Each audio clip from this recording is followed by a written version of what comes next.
This show is brought to you by Safety FM.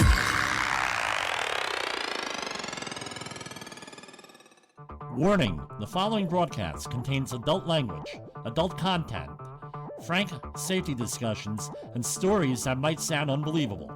But believe me, every one of those stories is true. We didn't start the safety war, but we are going to fight to win it. For our families, for our communities, for our workplaces, and for our lives.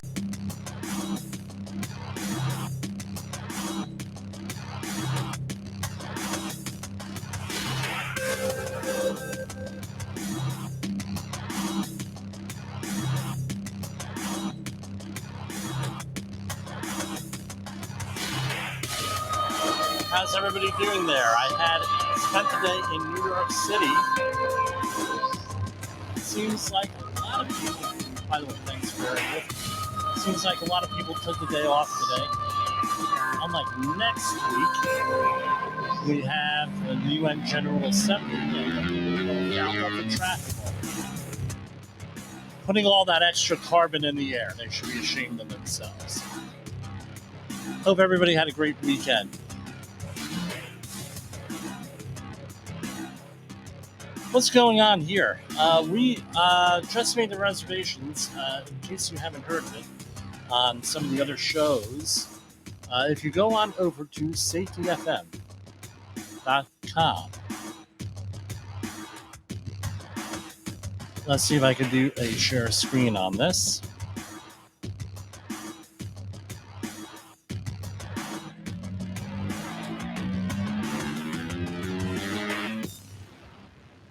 Okay, we're going to do share screen. I'm sorry for you folks at home that are listening on our audio feed on Safety FM, but let me go on over here. So you go over to safetyfm.com, and this is the website for the network. And you go over to live event. And here we have the Conklin Conference, starring Todd Conklin, hosted by Jay Allen. Two of our safety mystics is here, Todd Conklin and Jay Allen, along with Jen Long, Bob Edwards, and Mark Yeston. This is on September 27th to 29th, 2023, and you could go down and take a look at it. And there's also a Jay just sent me a text message, ACFS event there the day before. All that same venue, all that same hotel. There is a cost associated to both. It's definitely not free. So we're hanging out down there doing talking safety, what we always do. So today marks the 22nd anniversary, a very solemn anniversary for anybody in the New York area for 9/11, for the attacks on 9/11. Where, I can't believe, I really cannot believe that it is 22 years.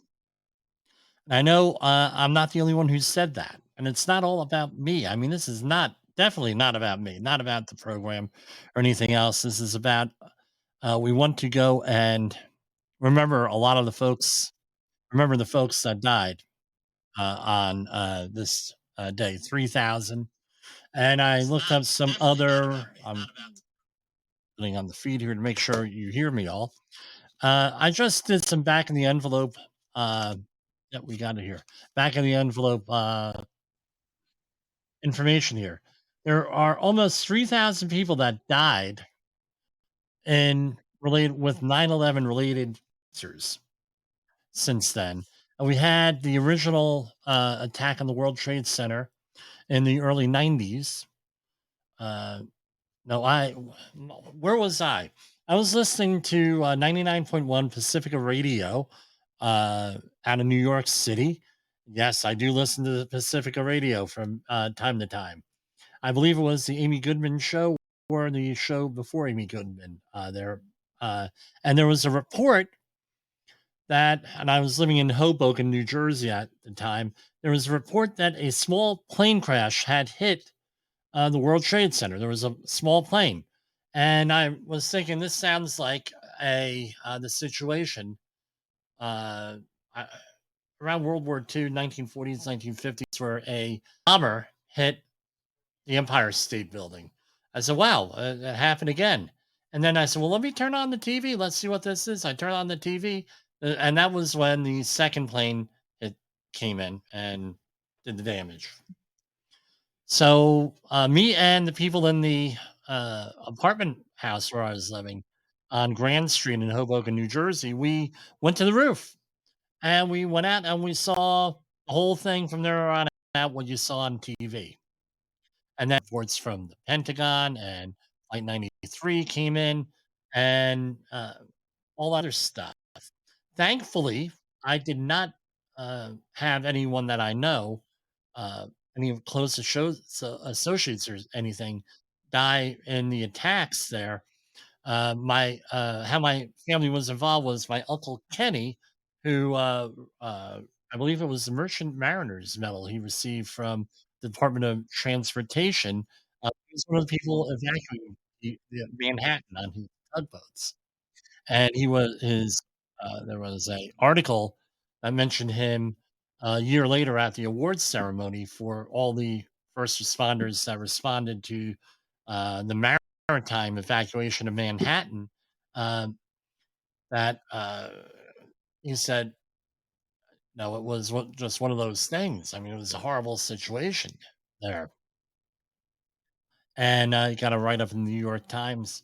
And then later on, he got that award a second time for Miracle on the Hudson, where he was one of the responders for that.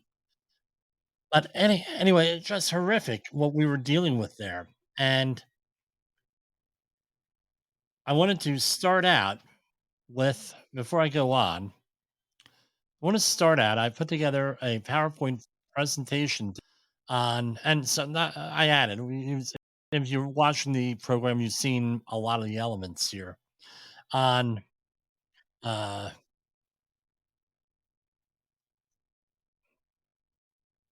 on Hold on, I'm getting it here. You've seen a lot of these PowerPoint presentations here, and I just wanted to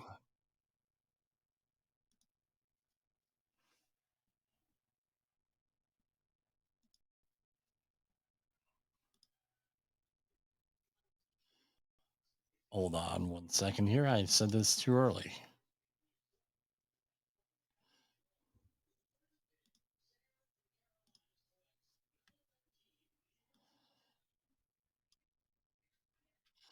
I put together a presentation on the World Trade Center dust, a lot of the respiratory issues there, because a lot of this stuff, like with the issue attention cycle that we discussed a couple of weeks ago, uh, a lot of this stuff people think were resolved with respiratory protection and disasters.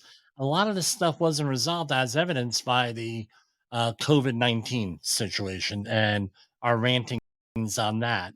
We mentioned a lot of the uh, issues that came up with them. So I want to take a moment of silence here. We're going to play the Star Spangled Banner in memory of everybody who passed away on 9/11, 2001.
horrible situation. We all have a story to tell on 9/11, where we were, what we were doing, how we were doing it, if we responded to it, especially in the New York area.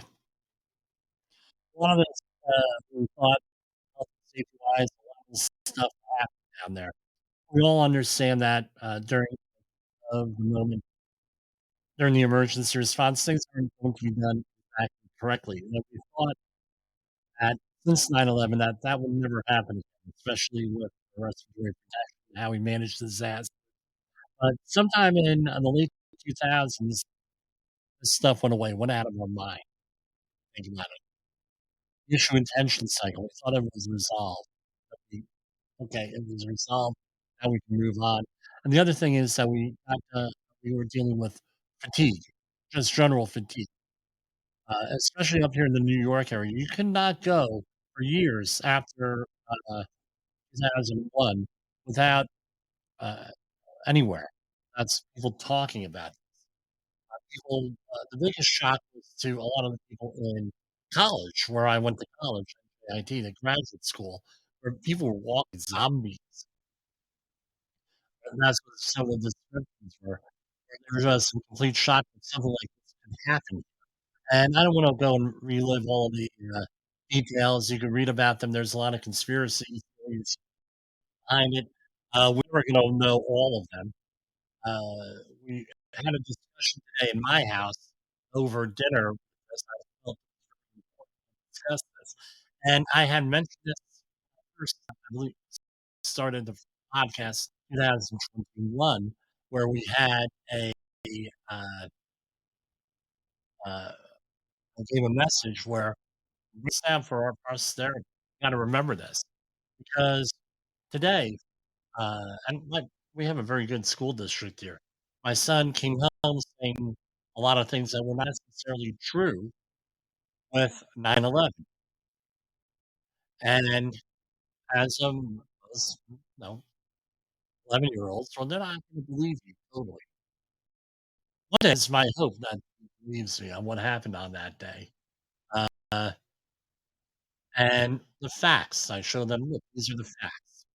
What you're learning at school, not necessarily facts from a certain point of view. And it's important for us, whether it's with 9/11, whether it's with the COVID-19 pandemic, anything like that, that we write things down. Because writing things down ensures permanence. Computer stuff and everything that we see, this stuff, not permanent. It's gonna be deleted, it's gonna be erased, it's gonna be thrown out.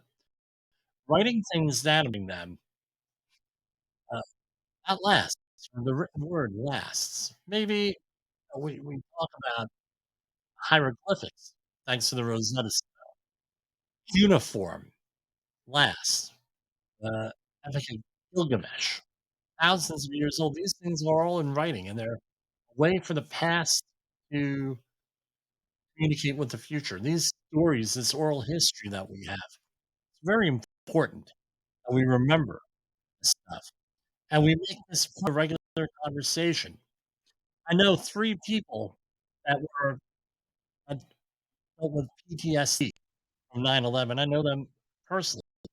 One ended up, and I'm not gonna have them here on the air. One ended up committing suicide, over the whole thing. Years later, he went into a deep depression, which led to other health issues, which led to his eventual suicide or mental health issues. And what I'm going to say, make sure that, uh, if you're feeling that way, get help. Please get help. You need to get in the game here. You need to hear to fight safety. The other 2 people, depression, took it for years, health issues, alcohol abuse, other substance abuse. What, my way of managing it was learning about emergency response more. I already knew about emergency response for many years. Right after that, we did anthrax attacks there. About a year later, they were still doing private cleanups. I got involved in private cleanups, after 9/11, with my former employer. Uh, all this stuff going on there, it's, uh, gotta learn this. I don't remember. The other thing is this virtue signaling. What's virtue signaling? Oh, look at me. I have the American flag up. Rah, rah, rah, rah. Rah, rah, rah, rah. Oh, look at me. I'm doing this. I'm doing that. And you don't really do anything. We're not talking about the people today that volunteered, that went out there and did community events in honor of the people that passed away on 9/11. We're not talking about the other people out there. I wanna give the appearance, right, that they're patriotic. I wanna give the appearance, and I know this is controversial, but who am I? A safety shock jock. But there's nothing in there. You cannot just feel, "Hey, rah, rah, I feel great. I wanna remember these folks."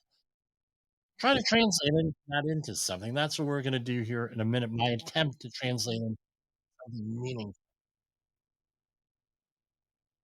right? Part of the reason why we set this up eventually became Safety Wars was 9/11. It was rooted in 9/11, where me and a group of people to impact public policy. We were a little bit successful, but we had I not been involved in that, I wouldn't be involved with this right now. There were horror stories associated we gotta remember, but let me move on. Ramblings of a lunatic mind here, right? What else is new? So,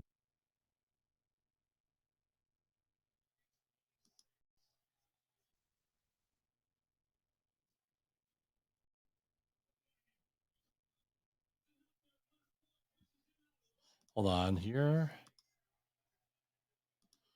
I wanna make sure this gets displayed correctly.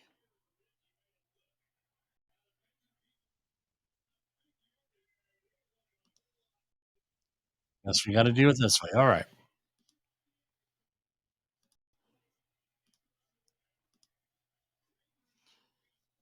So here we have my presentation here. Alright, big thing is and there were articles written in the Synergist and some of the other magazines that we need to have more training in respiratory protection after 9/11. And these articles were written in the late 2000s, early 20 and what were some of the lessons that we learned?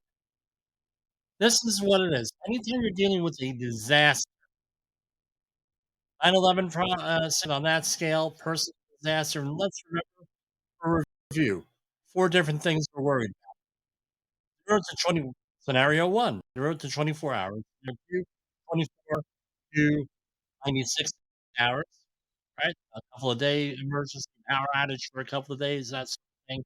Then you have 1 month, right, where you're dealing with things for up to a month, some normalcy.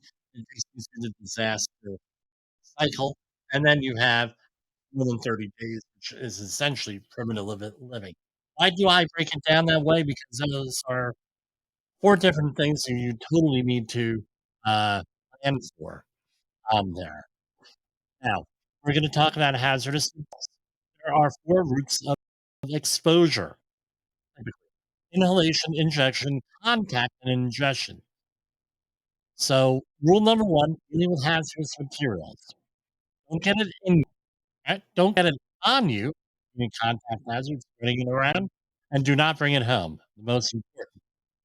So if you can remember that, don't get it in you, don't bring it home, those are the 3 things you remember on this. We also have, remember our modes of work, especially if you're in hot where every hot person ends Rasmussen, you have normal work. You're able to set up the work on things, uh, on all the things, right? You're able to set things up, you're able to apply the hierarchy of controls and everything else right there, and you're able to go through the whole thing. And a disaster site work, you can't that doesn't apply. Our skills mode, there is no safe mode in disaster. When you mitigate hazards, you try to apply the hierarchy obviously. Rules mode. And that's the best you can hope for in the initial response, meaning I have this experience. I'm going to apply this experience. I have these procedures, and I'm going to apply the rules. This, then we're good. That's the best you can do. And what do you do that with training, tabletop exercise, planning, thinking, the whole thing. Most likely in a disaster site, you're going to be dealing in lack of knowledge mode or in the knowledge, meaning you're going to apply what you learned before and you're going to apply it to this situation. And that's a higher rate, right? And the numbers aren't important, but that's where your highest, that's where you have the problem. With 9/11,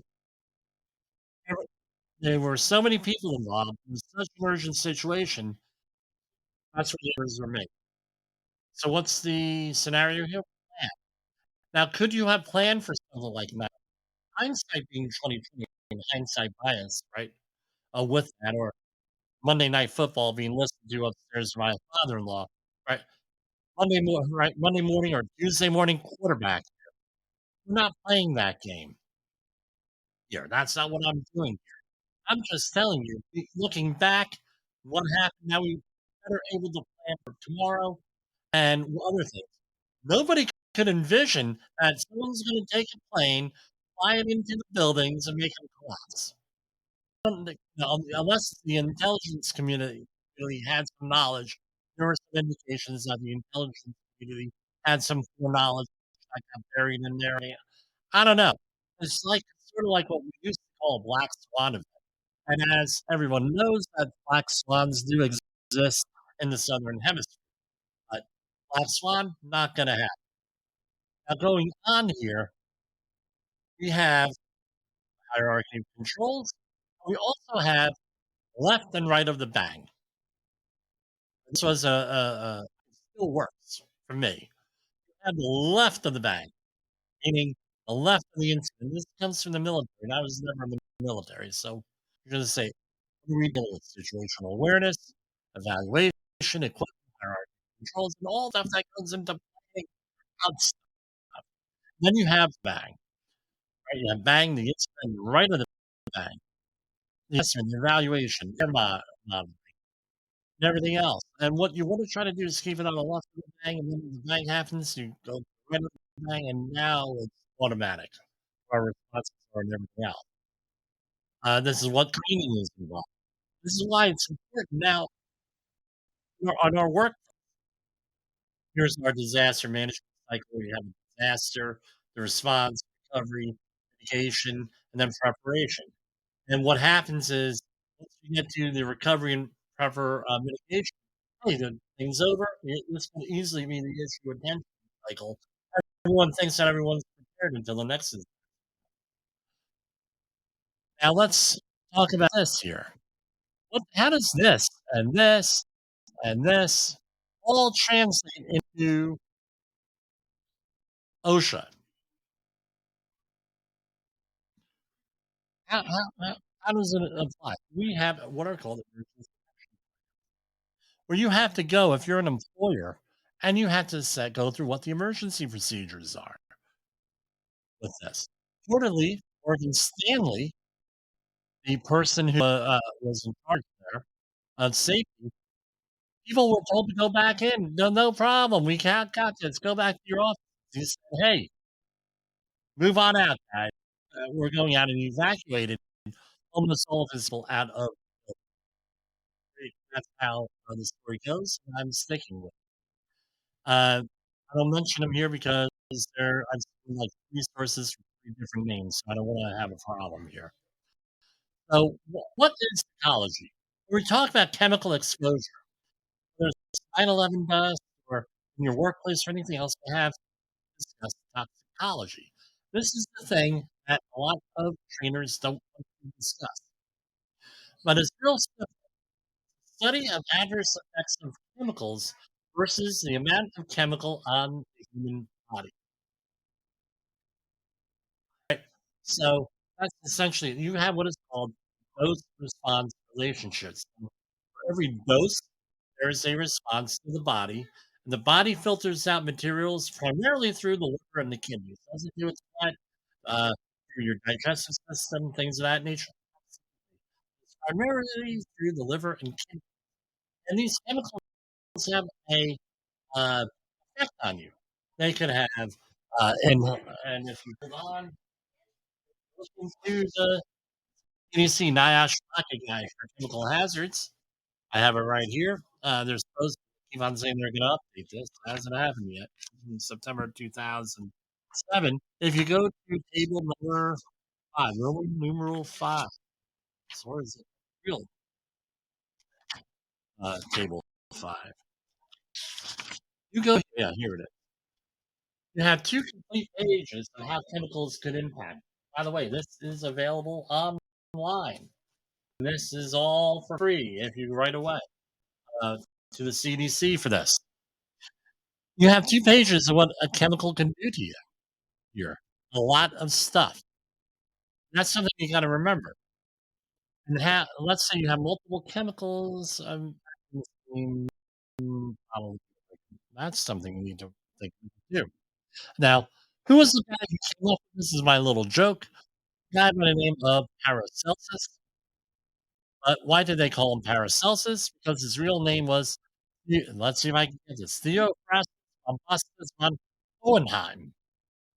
Well, my German grandparents were all over their graves with the pronunciation of the last name there. Ways of thinking of things getting into the body, inhalation, we can breathe it in. This was the primary hazard on 9/11, an injection, meaning that it gets into your body and through some type of injection. So the common thing that they always just say was needles sticking. But since we get more experience, we understand it could be a hydraulic, high pressure hydraulic, high pressure air. It could be a stab, that sort of thing. When I was around 11 years old, I fell out of the rusty nail. My hand got infected, flew up, and everything else. There's the, there's the scar right there. Yes, no, I do not. I'm not saying I have this stigmata. But where ended up was I fell on a nail, got injected, and my mom freaked. We'll just do that. What's up? Now, chemicals. How do they interact with your body? It could be an additive, meaning a cumulative form of different chemicals, and that's what we always assume is the additive and the industrial toxicology dealing with chemical exposure. Then you can have potentiation. One chemical alone does not have an impact, but when added to another, the second one has a greater effect. Antagonist, meaning what chemicals together are less hazardous, and synergy. Hey, someone should name a magazine synergist, where synergistic. Two chemicals together are greater than each separately or added together. And you have a dose response relationship greater than the dose, greater than the response. And of course, for in here, you expect challenges with a thing called hormesis and homeopathy. They give you a little chemical and you get action. So here he goes, and it's healthy and things of that nature. I'm not a doctor. I don't play one on TV. How does this? And I don't play one on the internet either. Exposure limits. So here we have commonly held exposure limits. And these are normally inhalational, except for LD50, which or LCP, which are lethal dose 50 or lethal concentration 50. So you have the OSHA PPL. That is the regulatory limit. So if OSHA wants to come out there and cite your employer for something, they're going to, generally speaking, go after the permissible exposure limit, unless you're dealing with the 1910-120 regulations where that lowest voltage exposure limit may apply, depending on what you're dealing with and everything else. Right, then you have the NIOSH REL, that's the recommended exposure limit. NIOSH is National Institute for Occupational Safety and Health, part of the CDC. They're the people who go and deal with certifying respirators and things of that, and evaluating respirators. They put out this book. Then you have IDLH, immediately dangerous to life and health situation as IDLH. Uh, that's usually listed in the NIOSH guide. And we also have, hold on, let me write this down because I'm going to forget it.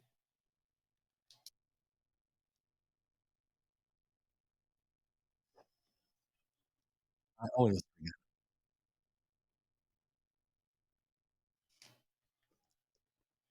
All right. And then you have LD50, lethal dose 50, oral, right? That's usually through animal testing, and LC50, same thing. That means 50% of the people will take 50% to kill a population. And a ceiling level, you can also have a stellar term exposure on that. Those are generally the ones there. And you have the units to measure for all this stuff. You have parts per million, real simple, 1 out of a million, parts per billion, 1 out of a billion. When you're dealing with those, you're normally dealing with an air concentration of a vapor or a gas. That's what you're dealing with. If, however, realize that, especially if you're into professional testimony and witnessing, everything is a weight, a volume. So there is a formula for that we won't go into, but micrograms per meter, right? What's a microgram? That's the same as 1 in a billion. Milligram, meter per meter cubed. That's 1 in 1,000 meter cubed. And how much is a gram? 1 gram is 0.0022046 pounds. Now you're gonna say, "Well, what use is that to me?" Individuals.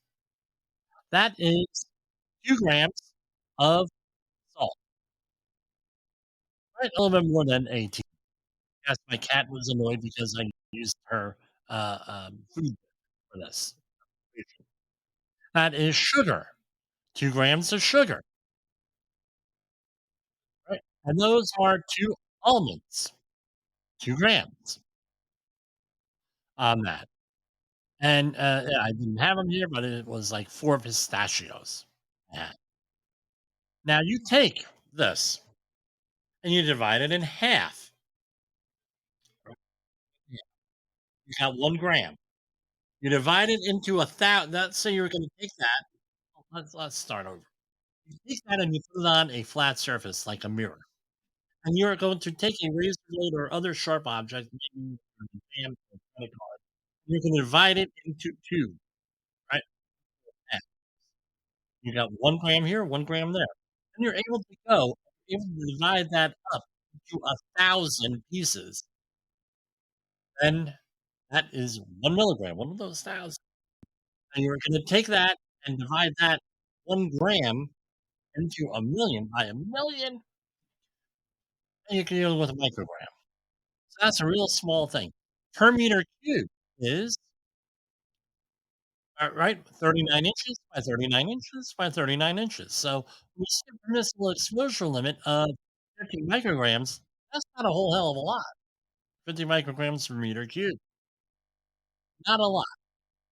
Now, it's real simple. You go to the workplace and you're able to go and let's say you have a mixture of chemicals. You have multiple chemicals here. You're going to go and assume there's they all have the same target organ, right, as listed in the NIOSH guide and on the safety data sheet and on some of the other resources out. They have online apps dealing with this. If you come to go and look that up, you're going to be dealing with a mixture. If they have the same target organ, well, how do you have to make an adjustment, and this is the typical formula for that. So you're able. So what's the moral of the story? The more chemicals you have, the lower the exposure to each chemical you're allowed. And as long as you don't this formula doesn't come out to 1, you're good. How's that? That's the additive formula. And where do you find these exposure limits? OSHA regulations. OSHA regulates a couple thousand chemicals. NIOSH, 679 chemicals. ACGIH threshold limit value. Look, that's the American Conference of Governmental Industrial Hygienists.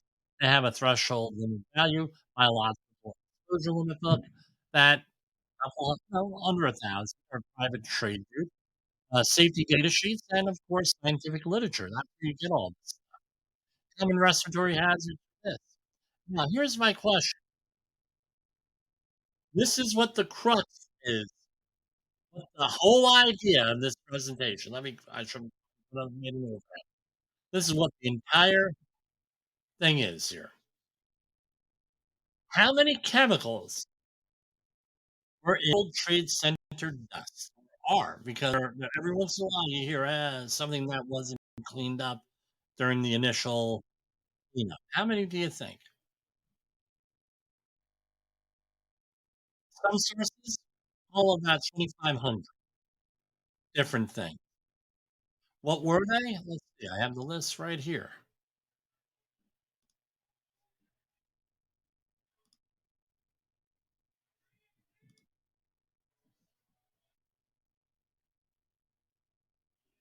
Bear with me here. This is from the NIH.gov. Uh, let's share our screen here. Hold on.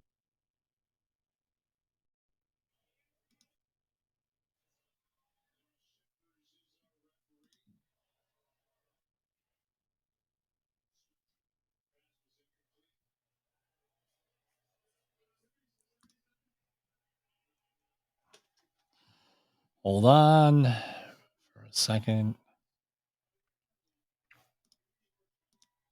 Here, this is from the NIH here, non-copyrighted. The World Trade Center Twin Towers in New York City collapsed on 9/11. That's one, converting much of the building's huge mass into dense clouds of particles that settled on the streets and within buildings throughout lower Manhattan. So most of the stuff is the way the predominant wind direction was.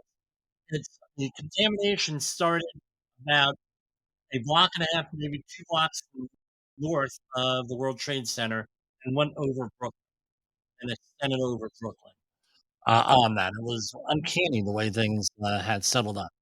So about 80 to 90% of the World Trade Center does, ranging in particle size, from approximately 2.5 microns upward.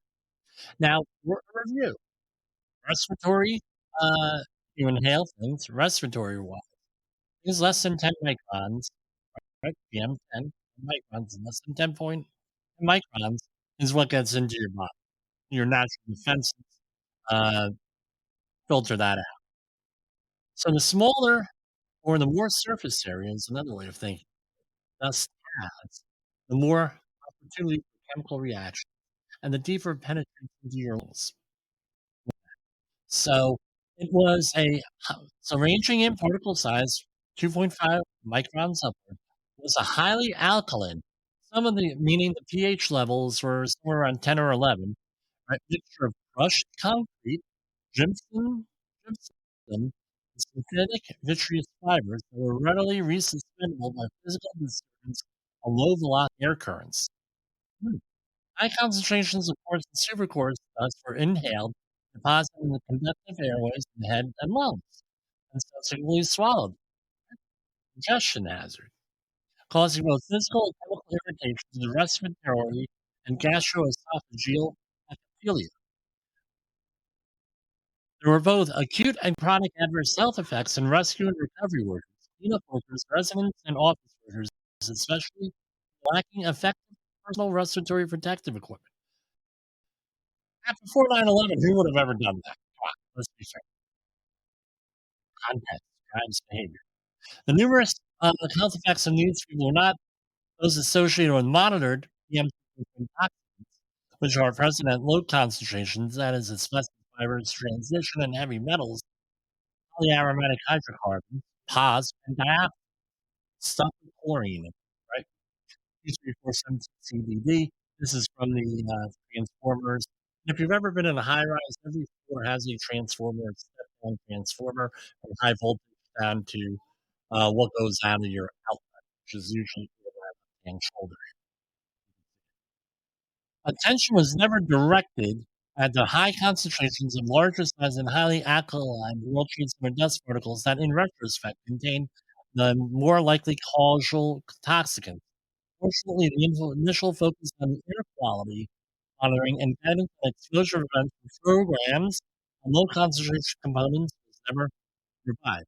Now, if you look at some of these other sources I have here, this is from the Scientific American, September 7th, 2011. I'm broadcasting.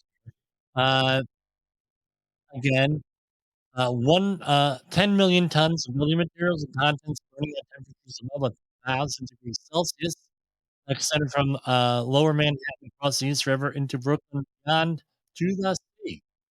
What was in that?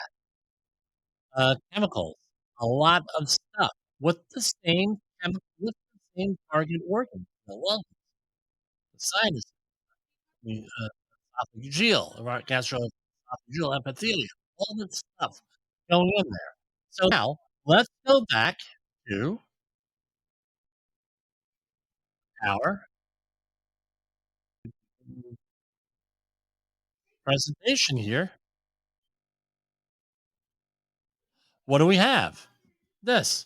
So do you think that there's going to be a lot or a little of material that's going to give you a problem? It's going to be a little material because you have, according to some sources, several hundred thousands of chemicals. OSHA doesn't have exposure limits for all of them. CDC doesn't. ACGIH doesn't. Any of these groups, and it's all being done on the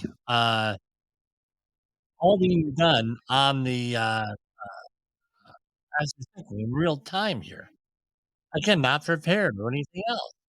Just how the hell were we gonna prepare for that? Right? Blame fixes nothing, context drives behavior. So what happened afterwards with this stuff was that they had always commended, and a couple of classes came out, free outreach courses for disaster response workers, where we talked about respirators.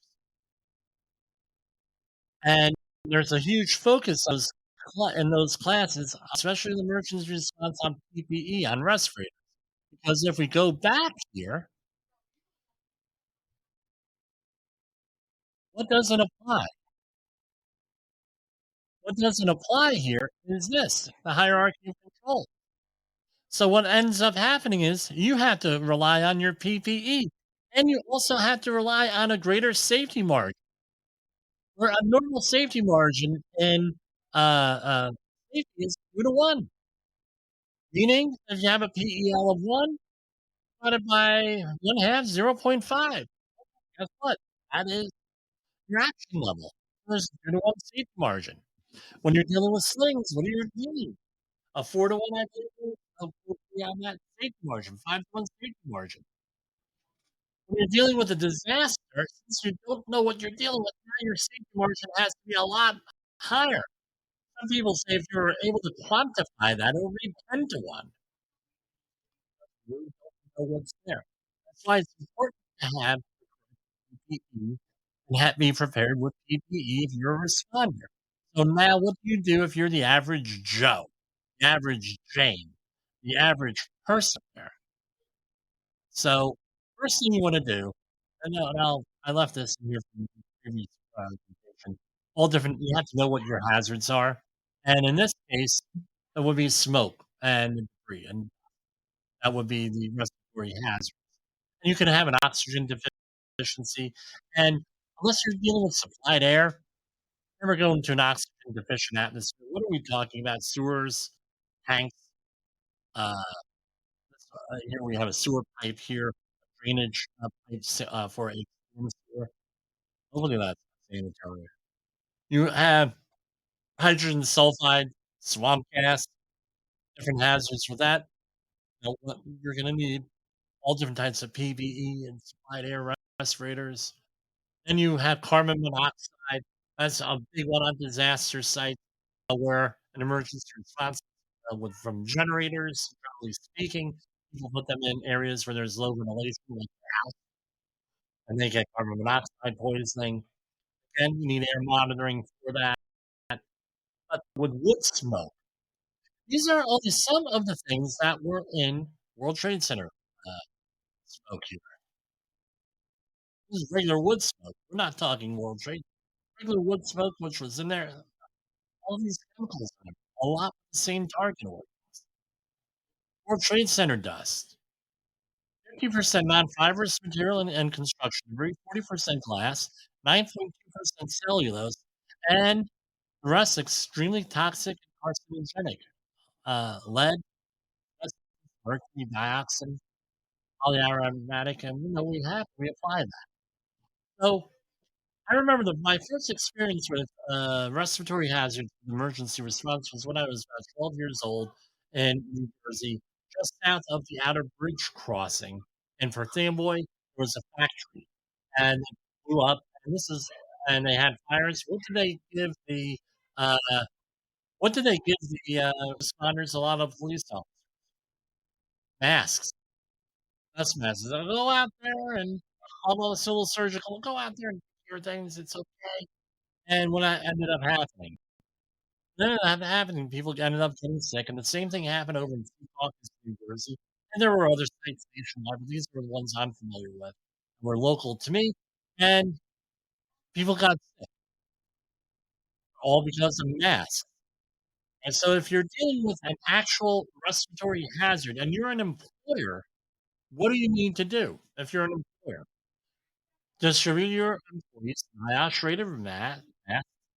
Again, the Centers of Disease Control, they're certified NIOSH, National Institute of Occupational Safety and Health. They need a medical evaluation, they need training, need a supplied air respirator, and protect you from a specific thing, and you're also gonna need fit testing with. If you're dealing with a mask, not NIOSH rated, you don't need to do anything. And masks don't supply air either. They may not. Because people are confused, you might see people using masks and then with COVID, right? Respirators post-COVID right now. My opinion. So now let's say that you are a government official here, and you're with this. This is what we were told to wear during COVID. If you go back to, and I have the article here. I'm going to stop sharing it here. I have the article. Do- do-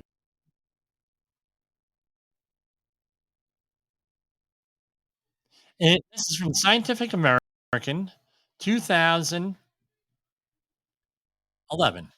In future such disasters, strapping on a respirator may be among the most important safety precautions people can take.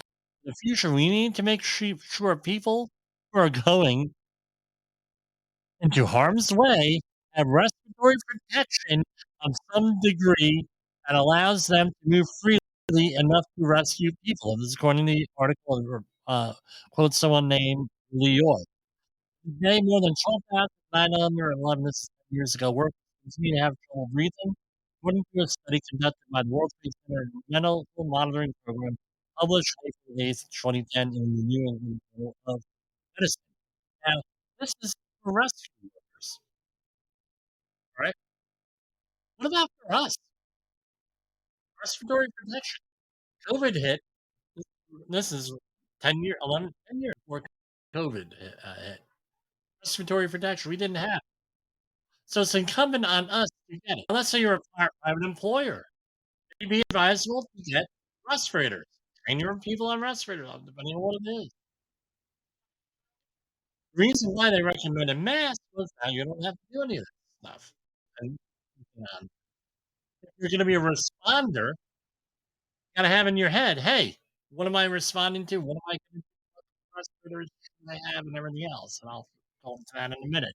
By the way, if this is Safety FM, we're going to be we'll cut us off. You can go catch the podcast and on YouTube, whatever video platform.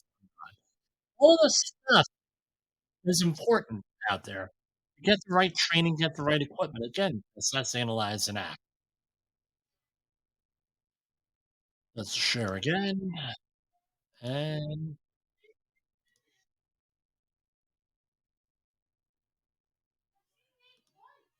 so here we have the mask, right? And the biggest problem that we're going to have now, I can see this happening during the next disaster. People wearing the mask rather than respirators because the masks are protecting you from the most deadly ever exist. So when do you use this? PPE needed for a particular job, and you have to anticipate what you're doing. When do you need to use respirators and everything else along with that medical clearance? Full face respirators are required with chemical hazards to the face and the eye. All mask respirators cause physical stress on the body.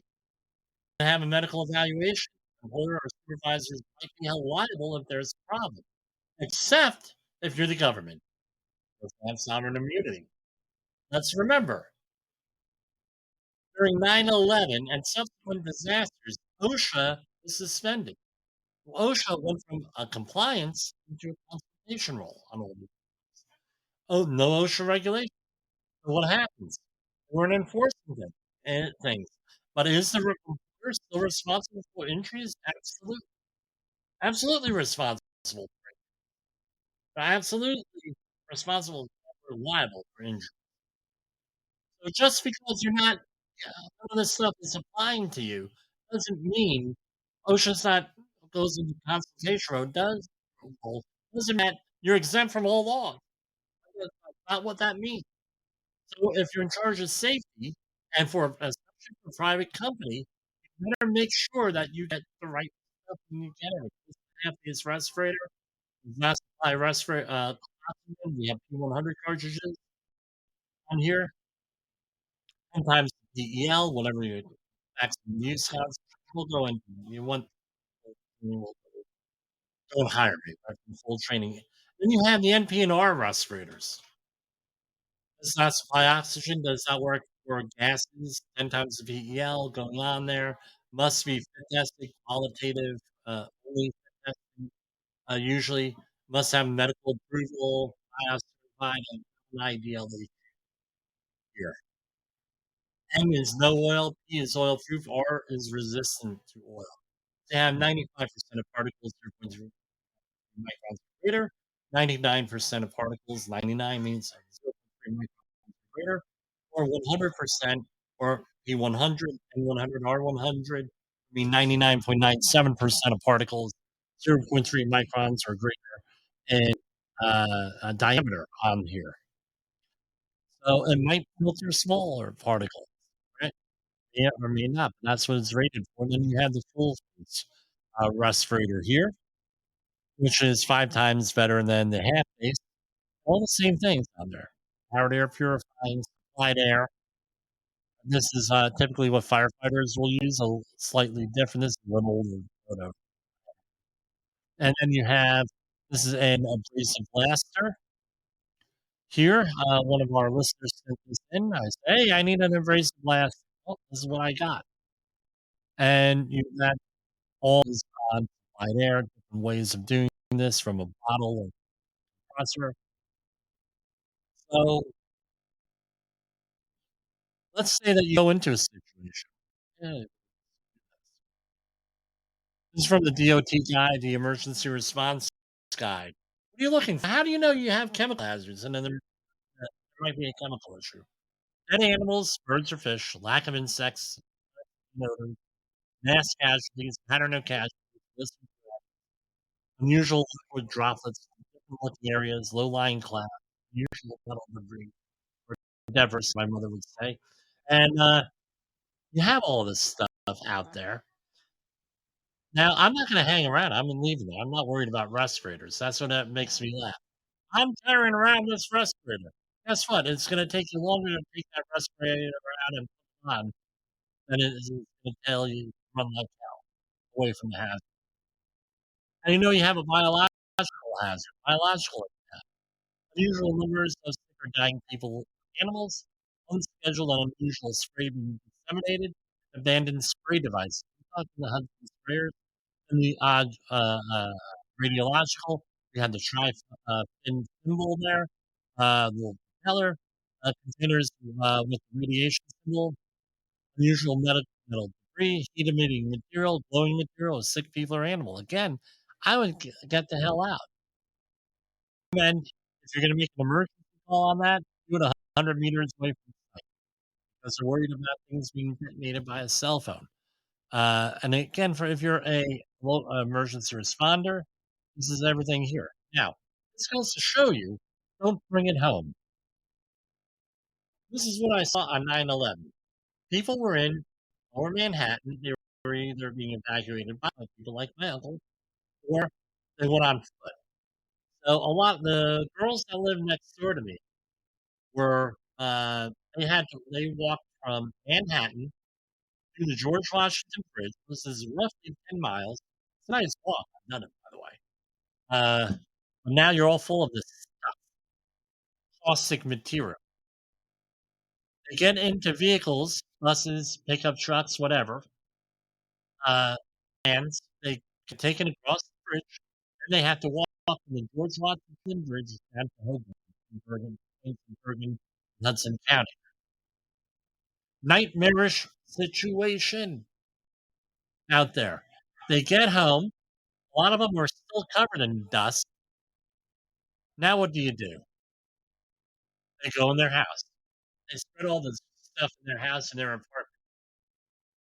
And this is part of the public record.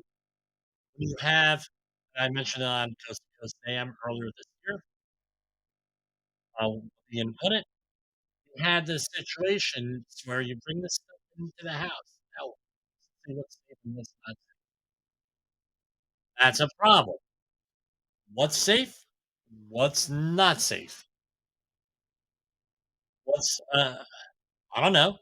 And with the anthrax cleanups, what did we end up doing? This is out, by the way, on the public record, so I'm not releasing confidential. And what ended up happening is we ended up throwing everything out because nobody wanted to sign off on that. Who's going to want to sign off on that? Not too many people. So again, when you come, don't bring the stuff with you. Maybe have plan to have a garden hose out back where you could decon if there's nothing else available. Let's say you have a mass casualty event. It is in a lot of protocols, they actually hose you down with a fire hose, right? With that, go back to our powerful. So notify your local police, limit access. So let's say that I was inside a building. This happened. I would direct people to the bathroom. Hang out in the bathroom. Why? Easy to decontaminate and easy to remodel. You don't want to have the person running all over the place with that. If that's, let's say, in a building with asthma, don't rely on your nose. Just because you can't smell it does not mean that it's not a hazard. And you can't plan for unforeseen events, but you can plan for what we've learned from before. And this is what we do. Again, what happened on 9/11 and how do we prevent it from happening again? If it does happen, left and right on the bang, if we recall, what are we going to do about it? Have your plans in place. Have those emergency action plans for your work in place. And I don't want to talk about COVID. Right? But don't get it in you. Don't get it on you. Don't bring it home. That's your final reminder. And remember that disaster management cycle. Right now, we're still in the mitigation phase in a lot of these places. These recent disasters, we need to be in the preparation and going out there and doing it, right? Preparing for the next disaster. That's why we have disaster preparation month every September. And this month, we are dealing with, uh, this year, we are dealing with older folk and disasters. So I know this was rambling a little bit. I know what else is there.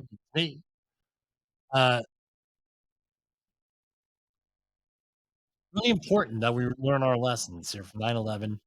Want to prevent it from happening again, which we're still putting in security protocols related to 9/11, believe it or not, 22 years later. Uh, what's your family going to do?